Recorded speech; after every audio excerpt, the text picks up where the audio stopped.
ఆదివారం వస్తే వ్యాపారం అంతా ఈ విధంగా రోడ్డు మీద జరుగుతుందండి. ఈ పూల వ్యాపారం అంతా కూడా. పట్టణం ఇది, అభివృద్ధి చెందినటువంటి పట్టణం ఇది. సుమారుగా 40,000 మంది జనాభా ఎస్కోట్లో ఉన్నారు. ఇప్పుడు ఒక బస్సు వస్తుంది, తప్పించుకునేందుకు కూడా అవకాశం లేకుండా రోడ్డు మీద వ్యాపారం జరుగుతుందండి ఇక్కడ. ఇది పరిస్థితి. ఎంత ఘోరంగా ఉంది. కనీసం ట్రాఫిక్ నియమాలు ఎవరు కూడా పాటించడం లేదు. ఇప్పుడు ఒక ముసలావిడ ఉంది, ఇక్కడ ఆగిపోవాల్సి వచ్చింది బస్సు రాగానే. అదే రోడ్డు విస్తారంగా ఉంటే ఇటువంటి సమస్య అనేది తలెత్తదు. ఈ వ్యాపారం మొత్తం అమ్మేవాళ్ళు కొనేవాళ్ళు కూడా క్రమశిక్షణ లేకుండా ఆ రోడ్డు మీదనే నించొని ఆ యొక్క సామాన్లు కొనుక్కుంటున్నారు. అవి పళ్ళు కావచ్చు, కోళ్ళు కావచ్చు, మరి ఇంకేదైనా కావచ్చు. ఇది పరిస్థితి. కనీసం నిబంధనలు అనేవి ఏవైతే ఉన్నాయో అవి అందరూ పాటించాలి. ప్రభుత్వమే కాదు, ప్రజలు కూడా పాటించాలి. ఈ రోడ్డు మీదనే ఈ విధంగా చాలాసేపటి నుండి ఆటో గట్రా పార్కింగ్ చేయబడింది, మనం గమనించవచ్చు. ఇంత ఇరుకినటువంటి రోడ్డులో బస్సులు మాత్రం ఏ విధంగా వస్తాయి లోపలికి. ట్రాఫిక్ సమస్య ఎస్కోట్లు చాలా ఘోరంగా ఉంది. ఈ నియంత్రణలో అందరూ కూడా భాగస్వాములు అవ్వాలి. పోలీసులతో పాటుగా ప్రజలు కూడా భాగస్వామ్యం అయినప్పుడే ఈ ట్రాఫిక్ సమస్యలు అనేవి తీరుతాయి. ముఖ్యంగా పోలీసు వారు ఈ సమస్యలను పరిష్కరించడంలో చొరవ చూపించవలసినటువంటి అవసరం ఉంది. తక్షణ కర్తవ్యం అది. అదేవిధంగా బస్సులు టర్నింగ్ అవ్వాలంటే చాలా కష్టం. ఇక్కడ గమనించండి, ఈ విధంగా ఇది పరిస్థితి. టర్నింగ్ అయ్యే చోట ఆల్రెడీ షాపులు ముందుకు రాబడ్డాయి.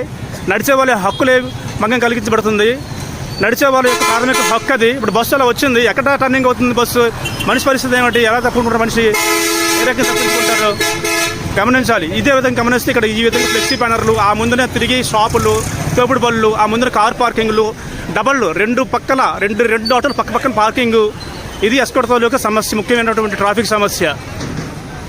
అంతేకాకుండా ఈ మధ్యన కొత్తగా విస్తరించారండి. ఈ విధంగా ఈ బోర్డులు కూడా పెట్టేశారు రోడ్డు మీదకి, గమనించవచ్చు.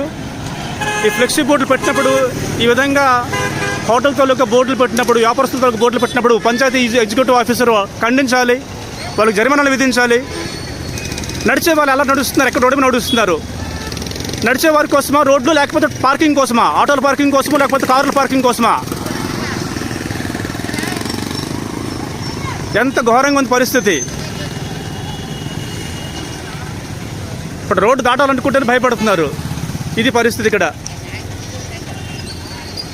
అటు ఇటు చూసుకొని రావాల్సి వస్తుంది. విశాలంగా రోడ్డు లేదు. ఉన్న విశాలమైనటువంటి రోడ్డును కూడా ఆక్రమణ చేసేసారు పూర్తిగాను.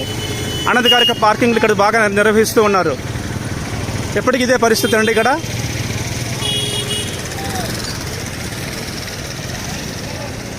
ఈ టర్నింగ్ దగ్గర రూల్ ప్రకారం టర్నింగ్ దగ్గర ఎటువంటి బ్యానర్స్ అనేవి ఉండకూడదు. సింహద్వారం దగ్గర నుండి అటు లెఫ్ట్ సైడ్, రైట్ సైడ్ కూడా ఖచ్చితంగా ప్రాంతం ఎందుకని ఇవ్వబడింది? కేవలం టర్నింగ్ కోసం ఇవ్వబడింది. ఆ టర్నింగ్ దగ్గర ఏమో హోర్డింగ్స్ పెట్టేస్తున్నారు, అదేవిధంగా షాపులు పెడుతున్నారు, దుకాణాలు పెడుతున్నారు. ఏ విధంగా టర్నింగ్ అవుతాయి వాహనాలు సురక్షితంగాను? నడిచే వరకు హక్కులు ఏమవుతున్నాయి? అక్కడ దేవి జంక్షన్, నిత్యము కూడా ఈ కారు అక్కడే ఉంటుంది. ఎప్పుడు చూసినా కారు అక్కడే ఉంటుంది.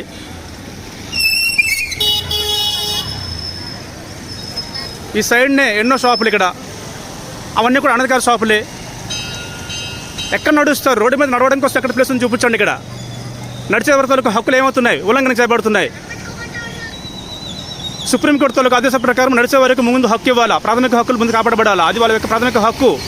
బాటసారుల యొక్క ప్రాథమిక హక్కు నడిచే దారి లేకుండా మొత్తం అంతా కూడా ఆక్రమణ చేసేస్తున్నారు. అన్ని చోట్ల పార్కింగ్ చేస్తున్నారు, షాపులు అనధికారికంగా నిర్మిస్తున్నారు, అనధికారికంగా ఉంచేస్తున్నారు తోపుడు బళ్ళని. పరిస్థితుల్లో మార్పులు రావాలి. ఎంతో కాలం ఉందాము ఇలాగే ఉందామో, ఈ ఎస్కోట్ ఇలాగే ఉంటుంది అనుకుంటే మాత్రం మారవలసిన సమయం వచ్చింది. గమనించాలి. పెత్తందారుల తాలూకా అధికారం ఇక్కడ చల్లడం లేదు. ప్రజాస్వామ్యం అనేది రాజ్యం వెళ్తుంది. ఆ విషయాన్ని దృష్టిలో పెట్టుకోవాలి. ఇప్పుడు గమనించండి, ఈ ముసలి వాళ్ళు ఇద్దరు ఇప్పుడు ఆగిపోయారు, రోడ్డు మీద ఆగిపోయారు. ఎక్కడ తప్పించుకుంటారు వాళ్ళు? ఏ రకంగా తప్పించుకుంటారు? ఎంత ఇబ్బందికరంగా ఉంది. మళ్ళీ రోడ్డు మీదకి వచ్చారు వాళ్ళు. ఇప్పుడు నించునేందుకు స్థలం ఎక్కడ ఉంది? నించునేందుకు బాటసారి యొక్క ప్రాథమిక హక్కు, నడిచేవారి యొక్క ప్రాథమిక హక్కు సుప్రీంకోర్టు ఏం చెబుతుంది? నడిచేవారికి ముందు ఏమని చెప్తుంది హక్కు అనేది? వాళ్ళ హక్కు తర్వాత రవాణాదారుల హక్కు.